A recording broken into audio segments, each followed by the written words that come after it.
Siin juhendis ma näitan teile ära, kuidas osaleda krüpto eelmüükides, kui me teeme seda esimest korda ja keskendume siis rahakoti seadistamisele, kuidas rahakotti rahastada ja kolmandaks lähme teeme läbi siis, kuidas näeks välja, kui me lähme tegema esimest investeeringut.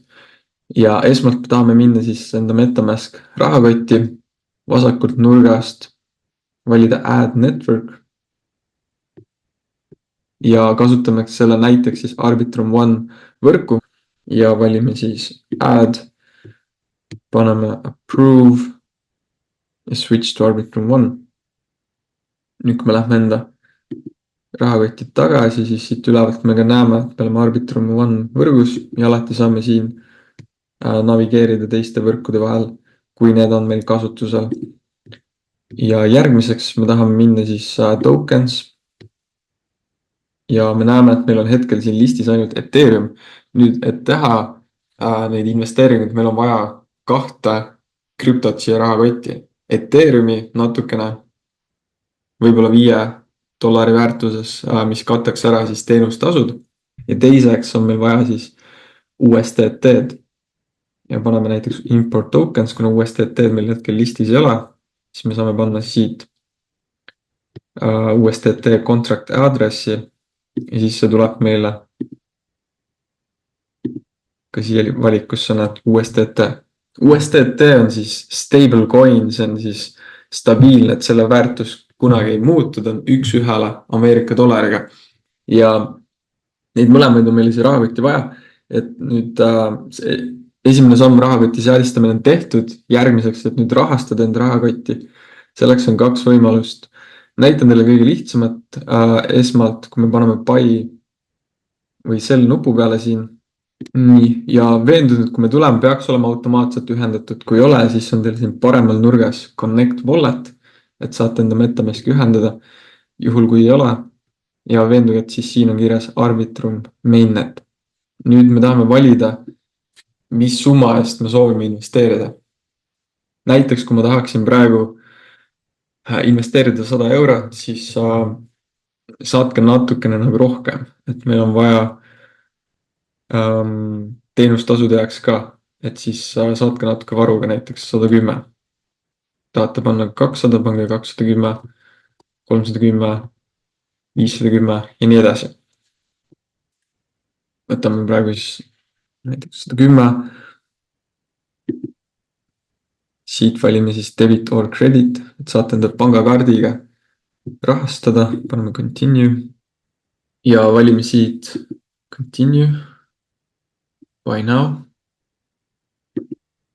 Ethereum ja siin saab sisestada siis enda e-maili ja järgmiseks juba pangakaardi andmed, et sa saaksite teha esimese sissemakse enda rahakotti. Nii, ja see oli esimene selline meetod, kuidas endale rahakotti rahastada. Teine on teha endale ülekanne rahakotti. Kui olete sellega kokku puutunud, siis saate lihtsalt sellele aadressile Ethereumi Arbitrum võrgus. Siia juhendisse ma seda sisse hakka tooma, aga kes on kogenumad, siis võite ka nii teha.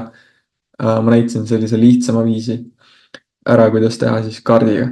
Ja järgmiseks, et kui me lähme nüüd enda rahakotti, meil on Ethereum siin olemas, siis me tahame panna swap, kuna meil on vaja ka USDT-d, siis me valime siit Tetheri.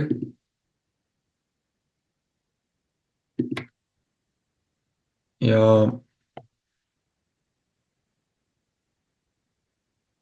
valime siis vastava koguse, et meil on vaja näiteks antud juhul ümmargusnumbrit.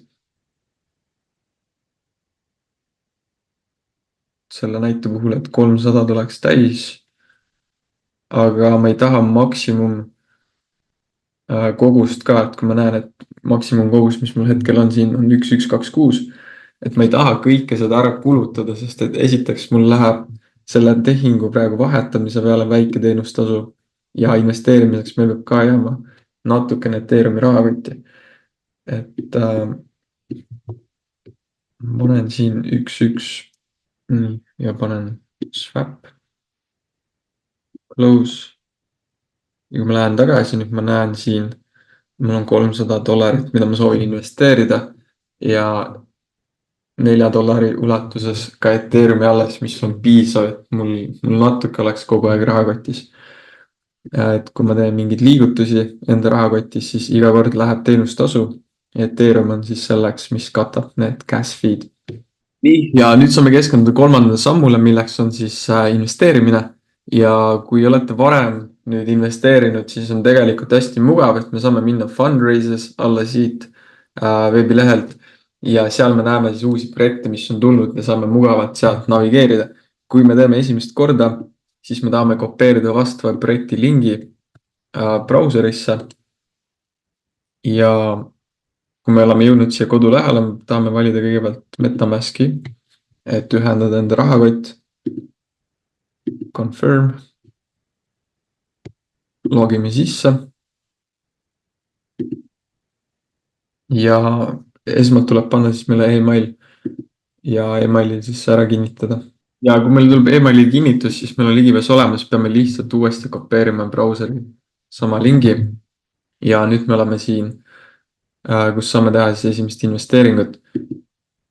ja ma valin siit invest, muidugi väga oluline enda poolt, iga projekti kohta on vastav info ka siin olemas, et saate veel üle vaadata ja teha enda poolt veel research'i, kui projektiga kaasa lähete, aga antud juhul siis selles videos selle nii pikalt ei keskendu, teeme selle näite läbi, paneme invest. Siia võime panna näiteks M-kumb, kas trade-in või see, need ei ole tegelikult nii tähtsad, aga siin on see tärnik olemas. Invest code pole tärni, seega võib jätta tühjaks ja paneme siin linnukesed.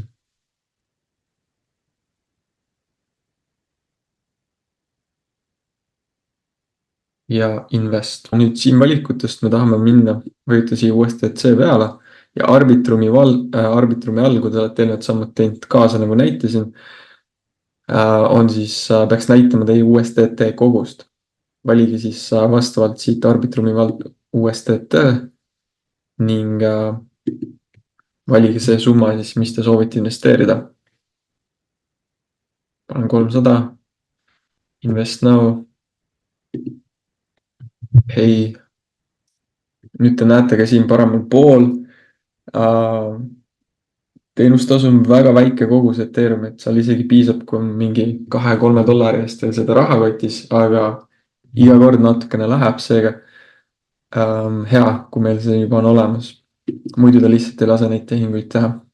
Success ja esimene investeering tehtud, kui me lähme portfoolio alla, siis me näeme ka täpsemalt, millistesse projektidesse me oleme sisenenud.